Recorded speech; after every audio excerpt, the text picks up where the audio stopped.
त्यावेळी लाकडी पूल घातला जात असे. आता हा लोखंडी पूल आपण दिलाय, तर हा लाकडी पूल त्यावेळी होता. शत्रू पहिले 3 दरवाजे ओलांडून जर आलाच तर हा पूल उचलून घेतला जात असे, त्या बाजूला जमा होत असे. कारण मुख्य राजे किंवा महत्वाचे सैनिक जे असतात ते किल्ल्यात आतमध्ये असतात. हा किल्ल्याच्या बाहेरचा भाग आतापर्यंत होता. हा पूल उचलून त्या बाजूला जमा करत असत. आणि हा खंदक जे तुम्हाला इथे दिसतो आहे, हा खंदक शत्रू सैन्य या बाजूला येऊ नये यासाठी खोदलेला होता. यात आज जसं पाणी दिसतंय आपल्याला, त्यातून पायऱ्या दिसत आहेत बघा. तर हा यात भल्या मोठ्या मगरी टाकल्या जात असत किंवा मगरींचं वास्तविक हे असायचं.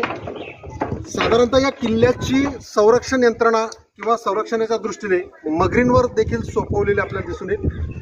हा पूर्ण खंदक या किल्ल्याला दिलेला आहे. आपण पुढे जातो. हा लाकडी पूल